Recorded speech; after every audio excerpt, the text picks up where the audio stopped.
In un viaggio che ho fatto recentemente mi sono fermato in un distributore di benzina tra le montagne. Devo dire, dopo una quarantina di chilometri dall'ultimo centro abitato e prima di trovare, dopo altri 30-40 chilometri, un altro centro abitato. In questo piccolissimo distributore, dietro la macchina del caffè, c'era uno sgabuzzino e nello sgabuzzino c'erano quattro persone che giocavano alle slot machine in maniera accanita, in questa completa solitudine. E mi ha colpito questo fatto della ricerca della grande occasione, il colpo basso, il colpo da 8, la vincita immediata, che è uno dei miti del nostro tempo. Tutti, se voi andate, basta andare in un tabaccaio qualunque, in un bar, c'è sempre gente che compra gratta e vinci, che gioca al Superenalotto, al, non so, al 10 e lotto, a 200 all'otto stesso. C'è un continuo giocare, un continuo cercare questo grande colpo, questa grande occasione, che poi in realtà che cos'è? È avere nella vita, poter disporre nella vita dell'asso nella manica, l'asso in cui tu lo cali al momento opportuno e fai il piatto. Ecco, l'asso nella manica è un film premonitore del 1951 di Billy Wilder, un grandissimo, straordinario regista del quale non posso non parlare perché a mio giudizio è assolutamente uno dei più grandi. È ricorso a giugno il suo anniversario e però per una serie di film che erano in uscita io non l'ho citato, però voglio citarlo oggi perché è veramente un regista importantissimo. Tra l'altro è un regista eclettico, era un polacco nato nel 1906 che poi è emigrato a Berlino negli anni 30 ed è fuggito in America. Ha fatto anche il giornalista a Berlino e lo ha fatto anche in Francia. E quindi è uno che conosceva il giornalismo e non a caso il protagonista dell'Asso nella Manica, questo suo film del 51, è un giornalista. Ma parliamo ancora di Billy Wilder perché lui è l'autore uno dei più bei film noir che è stato fatto, come però è anche l'autore delle più deliziose commedie che sono state fatte. Il noir è La fiamma del peccato, un intrigo straordinario, e mentre invece una delle più belle commedie è stata quando la moglie è in vacanza con Marilyn Monroe, oppure A qualcuno piace caldo, ma anche Arianna e anche lo straordinario Viale del Tramonto sulla storia di uno sceneggiatore, un film al quale sono particolarmente affezionato perché parla proprio del destino dello sceneggiatore, cioè l'invenzione, la ricerca, la disperazione di una scrittura, il mito di poter fare un film, di vederlo realizzato, le pagine sudate.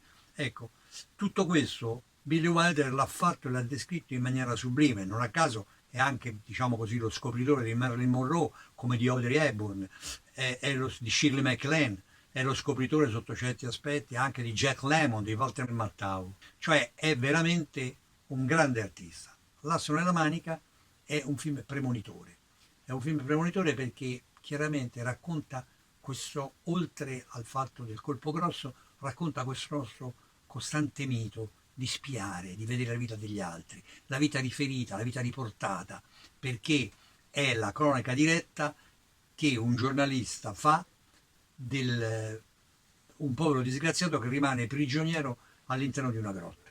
E quindi lui giorno per giorno racconta quello che questo poveretto sta passando. E lo racconta però in maniera quasi barando, cioè dilatando i tempi, sfruttando appunto la grande occasione. E questo è quello che accade a moltissimi mezzi di informazione, anche lo vediamo dalla cronaca corrente, in cui non appena succede un fatto che può suscitare una certa emozione nel pubblico, tutti si buttano su questo fatto e lo dilatano all'infinito, parlando, continuando a parlarne, a ripetere, cioè a proprio imbonire le persone con una melassa di sentimenti, con una melassa, cioè quello che all'inizio poteva essere un autentico sentimento o di orrore o di disperazione o di commozione o di partecipazione, nel tempo dilatandolo costantemente può diventare invece anche quasi un trionfo della retorica. Infatti un altro dei titoli del film, col quale non c'è in Italia, è il Big Carnival, il grande carnevale, proprio perché è alla fine di questa tragedia è come se tutto si risolvesse in una tragica, immensa carnavalata. E da notare anche l'apporto a questo film con Bill Wilder dello sceneggiatore, importante sceneggiatore, che era Walter Newman, il quale è anche l'autore non accreditato, ma che tuttavia ha lavorato, non accreditato perché poi ha avuto dei contrasti con il regista, ma è l'autore della sceneggiatura di altri due importantissimi, che sono I Magnifici Sette e La Grande Fuga.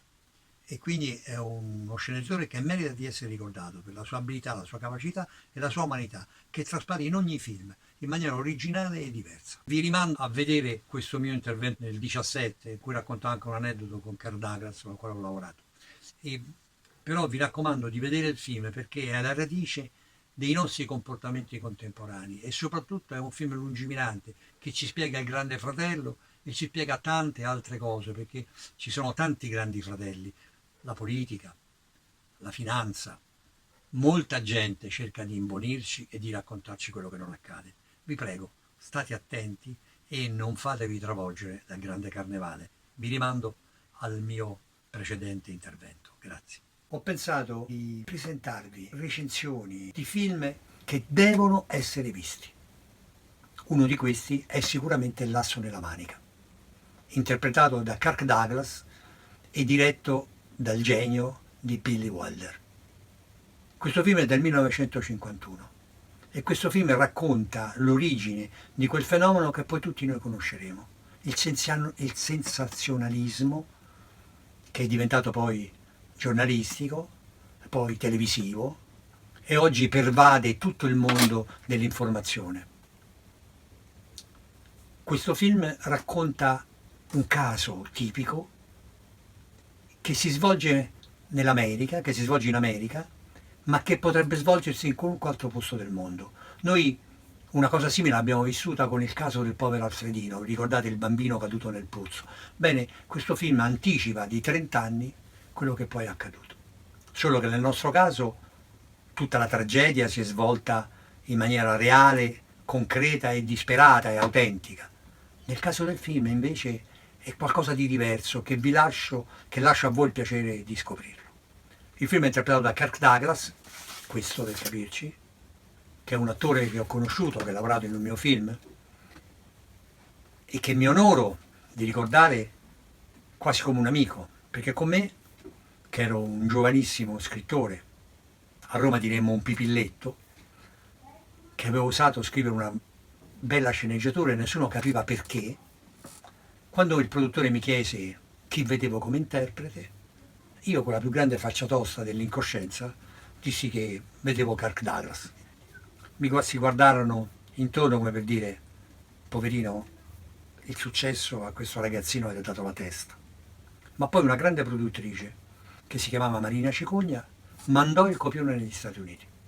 Lo mandò a Kirk Douglas, Kirk lo lesse e accettò di fare il film. Per cui sono particolarmente legato a questo attore e sono però particolarmente legato all'Asso nella manica. In America il titolo era The Big Carnival, il grande carnevale, perché proprio vedendo quel film e vedendo la sua interpretazione io dissi il suo nome e cominciai la mia carriera.